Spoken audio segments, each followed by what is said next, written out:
I'm Joe Biden. I'm Elizabeth Warren. I'm Amy Klobuchar. I'm Bernie Sanders. I'm Pete Buttigieg. I'm Mike Bloomberg. I'm Donald Trump. I'm Julie Pace, Washington Bureau Chief for the Associated Press. And this is Ground Game. It's our last episode before Monday's Iowa caucuses, and it's a jumble out there. So many polls, so many different takeaways in these final days before the caucus. We'll help you sort out what's really happening on the ground. In a few days, we'll finally get our first real votes in the Democratic presidential race. Until then, all we have are polls, and a lot of them. And sometimes they seem to say different things. So the first thing I do when a new poll comes out is I ask Emily Swanson, she's AP's Director of Public Opinion Research, to help me make sense of this all. Emily is joining us now on Ground Game to help you make sense of what's happening in the polls. Emily, thank you for being with us. Yeah, thanks for having me. So we've had just a flurry of data coming out of Iowa and nationally as well. Sometimes we look at these polls and they just look really different. What is your takeaway from what's happening in Iowa based on the polls that we've seen over the last week or so? We spend a lot of time telling people not to pay too much attention to any given poll. And in Iowa in particular, that's extremely important because what we know about these polls is that they show a lot of potential for volatility. They show at least 4 candidates who are in the hunt, and they show a lot of people who have yet to make up their minds. So the 4 candidates you mentioned, Emily, who are really in a jumble in Iowa, those 4 candidates are who? So Joe Biden, Bernie Sanders, Elizabeth Warren, and Pete Buttigieg all appear to have a pretty decent shot of finishing high up in the Iowa caucus results. Amy Klobuchar also in some polls is hitting double digits, in some polls not quite. But depending on who actually shows up for the caucus and what they end up deciding in terms of which candidate they might be deciding between, it's certainly possible that you would see a surprise for her on caucus night. Emily, as she mentioned, is really our voice of reason at the AP when it comes to these polls. You know, Emily, sometimes a poll will come out and it will have, I'm just going to make up these numbers here, but it will have Pete Buttigieg at 23%, Joe Biden at 21%, Bernie Sanders at 20%, and the big blaring headline will be Pete Buttigieg leads the polls in Iowa. What's your takeaway, actually, when you see numbers that are just that close together, which is what we actually are seeing out of Iowa right now? So we tend to describe those as candidates who are closely bunched together. We always take a close look at a poll's margin of error, and we make sure that we're not calling any candidate leading when their polls are within the margin of error of another candidate. And when we're talking about these caucus results where it's especially difficult to judge who is even going to show up, what they might do once they enter a caucus, those cautions are even more important than usual. So because this is our last podcast before the Iowa caucuses, let's talk about what the caucuses really look like and why it is so hard to poll and to really know what's going to happen in the room. Walk us through the process. I'm a caucus goer. I'm in Des Moines. I'm heading to my precinct. What happens? So the first thing to know about a caucus is that it's unlike any other type of election that Americans vote in.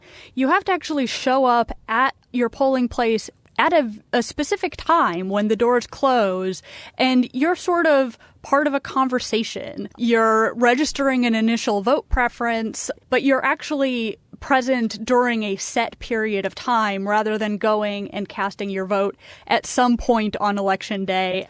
The other thing to keep in mind about a caucus is that people can move their support over the course of a given caucus. So they walk in, they fill out an initial preference card, and then in any caucus where a candidate doesn't hit the threshold, which is 15%, to get delegate representation out of that caucus, the supporters for that candidate have the opportunity to support a different candidate, somebody who did hit the threshold. So say that Amy Klobuchar in your caucus is at 13%. Her supporters will all have the ability to then decide, hey, do I want to go with Joe Biden or Bernie Sanders or Elizabeth Warren or Pete Buttigieg? So the final votes that are reported out of the Iowa caucus actually reflect something different from the initial votes when people walk into the caucus. And those final votes are what the state Democratic Party, I should say, actually uses to determine who wins and loses the caucus, who gets delegates. And who the AP will call as the winner of the caucus. And who the AP will call as the winner of the caucus. So the way that AP is calling the winner of the caucus is actually through something that is conveniently called state delegate equivalents. Just so catchy, so catchy. It's super catchy and easy to understand. So state delegate equivalents are essentially based on those final vote results once everybody has had the chance to change their mind.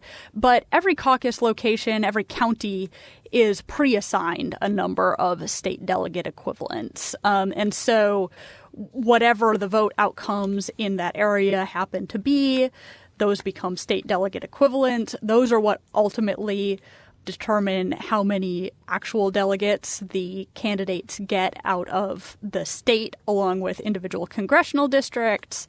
And so that is the number that the Democratic Party says is the number that determines who has won the caucus, and that AP will be basing our race calls on. And this, of course, though, is why the polls and polling in a caucus is so hard. We're polling what people say initially, essentially, they want to do. But there's this whole other half of the caucus that is really hard to predict in polls. That's exactly right. And you don't know in a given caucus which candidates are not going to meet the threshold. It's also really difficult because it's difficult to screen in a poll who is the type of person who is actually, one, going to be able to go to an evening caucus event, and who is actually going to turn out there. There's also a lot less data you have than about typical elections. In typical elections, you know whether a person has voted in past elections. But in caucuses, that data is all kept by the Democratic Party, not by the state. And so we have no idea who has actually shown up to caucuses in the past. That is the takeaway from Emily. We have no idea. Emily, stay right where you are. I want to ask you about how the Iowa polls are comparing to the national polls when we get right back.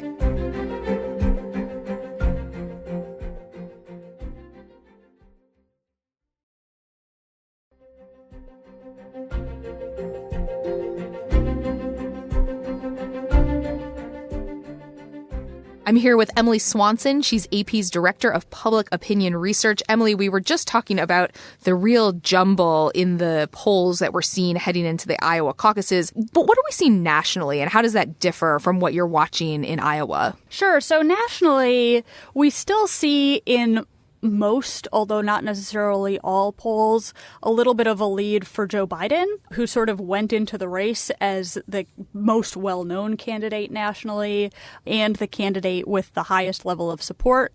And for now, several of the candidates who are polling well in Iowa and to some extent in New Hampshire actually are not very well known nationally. So, for example, Pete Buttigieg is not really so far showing up in the mix nationally.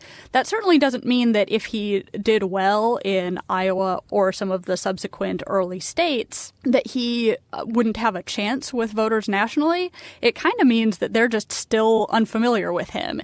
And so we kind of know that in this primary process, certainly after Iowa, after New Hampshire, you'll probably get some candidates dropping out of the race. Whoever has emerged either victorious or with some surprising numbers will probably become better known among Democrats nationally. So we don't necessarily put too much stock in the national polls as representing somebody who has better or worse chances. But it's a little bit more Biden, Sanders, Warren, with some of the other candidates so far lagging a little bit behind in the national polls. We've interestingly started to see Michael Bloomberg boost up a bit in some of these national polls. He's obviously spending a ton of money on advertisements in a lot of states. Is the takeaway really here from national polls at this stage of the race that it is mostly just name recognition? You know, it's hard to say. Certainly being on the airwaves in all of these states probably has a little bit of an influence, especially for somebody who came in with people knowing his name a little bit. But it's not necessarily all pre-existing name recognition. It could be a lot of people. I've seen Bloomberg ads just watching regular TV, not politics TV.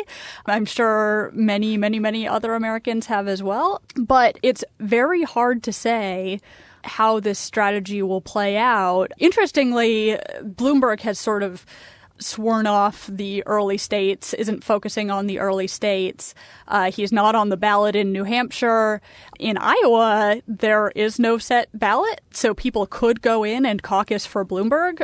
There's no particular sign that a significant number of people are going to, although that is certainly a possibility.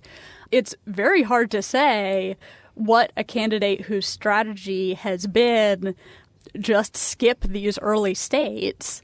We've just never been in a situation like this before, with someone who skips the early states but also has enough money to legitimately compete in the later states. That's right. So will it be too late for him when he's suddenly jumping in on Super Tuesday and one or more other candidates has already emerged victorious in these early states? We're going to have a test of that scenario with Bloomberg. Emily, I want to ask you, obviously there was a lot of criticism coming out of the 2016 election about the media as a whole, but there was a lot of criticism about polls. People saying, hey, why didn't the polls show us what was happening with Trump? How do you respond to that criticism, and what would you point people to when they're trying to really make sense of a poll? There were things that were accurate about the criticisms of the 2016 polls and things that were a little bit overblown. The thing that I remind people is that actually the final 2016 polls nationally were quite accurate. The polls that were taken within the last 2 weeks of the election. But throughout the whole campaign leading up to that, we had seen poll after poll after poll showing Clinton with this lead. And so we kind of saw signs of real movement towards Trump, or undecided voters, especially some of the more reluctant members of the Republican Party or people who leaned towards the Republican Party coming home to Trump in the last couple of weeks. The news of polling's demise has been a little bit exaggerated. That said, there were some real poll errors in some of the states. And it's really tough to judge the quality of state polling in particular. There are a lot of polls that you don't really know a lot about the methodology of, that have untested methodology, that aren't necessarily taking steps, for example, to make sure that they have a fully representative sample, making sure that people who are harder to reach, they are actually reaching and representing properly in their polls.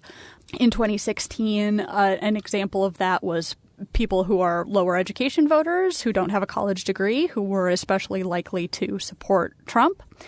So I would advise people, first of all, especially when you have a state where there's very little polling, know just how much you don't know about that state. You can't say, even from one very high quality poll, that you have any great degree of certainty about what's going to happen. Because a poll is really a snapshot of one moment. It's a snapshot of one moment, and it has error associated with it, just by its nature. It's not a perfect snapshot. It's an imperfect one. And you hope when you do them again and again, and you have a lot of them, that on the whole, they will sort of hone in on the right result. But any given poll has a margin of error associated with it, plus other potential sources of error, like identifying who is actually going to vote. So the less polling you have somewhere, the less certain you should be about what is going to happen. This is advice that is very hard, I think, for a lot of people to take. But the fact is that on election night, on any election night, whether it's caucus night or whether it's the general election night, we're eventually going to find out who has won. And taking polls doesn't change who won. It's kind of fun to look at, but I kind of encourage people to step back entirely from trying too hard to predict who is going to win. Just go do your thing, get out and vote. But don't spend too much time thinking about who is going to win. There's a lot that polls can tell us that's not that, like what Americans' policy priorities are, what types of policies they favor and oppose, how they're feeling about the president, how they're feeling about the people who are vying to be president. So, yeah, I would really encourage people to kind of look beyond that top line, take a little bit of that uncertainty, and know that anything could happen on election night. It's what keeps it interesting. We are very excited that we finally get to have real votes. To Emily's point, it's always nice to see how the polls line up with the actual results. But Emily, always the voice of reason in our newsroom. I think the big takeaway for our listeners here is don't read too much into any one poll. Absolutely. Emily Swanson, she's AP's Director of Public Opinion Research. Thanks so much for being with us on Ground Game. Thanks for having me. That's it for this episode of Ground Game. We're here twice a week, giving you all of the latest election news from the Beltway and beyond. We'll be back on Tuesday, ready to break down all of the results out of Iowa. Be sure to tell a friend about us, and please, subscribe, rate, and review wherever you get your podcasts. Thanks for listening. From the Westwood One Podcast Network.